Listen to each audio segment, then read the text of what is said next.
Air France KLM lourdement affecté par les grèves du printemps. Air France KLM a été lourdement affecté par les grèves du printemps, dont elle évalue le coût à 335 millions d'euros, mais la compagnie franco-néerlandaise en quête d'un nouveau patron a réussi à rester dans le vert au deuxième trimestre grâce à une demande soutenue du trafic passager.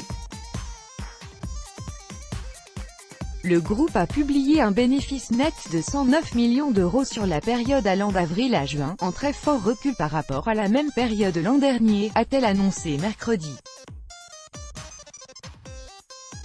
Au cours de ce seul trimestre, l'impact des grèves est évalué à environ 260 millions d'euros.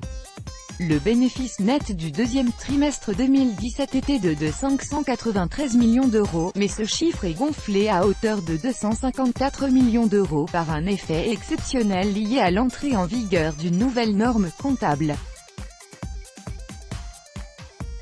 Air France KLM a profité d'une hausse de 0,8% à 26 millions du nombre de passagers transportés entre avril et juin.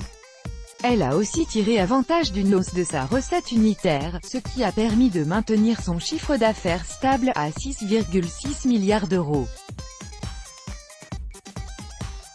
Le conflit chez Air France, 15 journées de grève de février à juin, a conduit à la démission en mai de Jean-Marc Janaillac, qui avait mis son poste dans la balance lors d'une consultation du personnel sur une proposition d'accord de revalorisation salariale, rejetée par les salariés.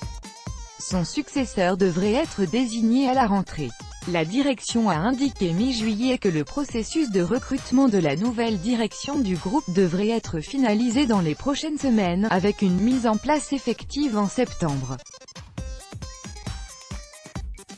Interrogé sur ce processus lors d'une conférence téléphonique, le directeur financier Frédéric Gaget a indiqué qu'il suit son cours, sans plus de détails.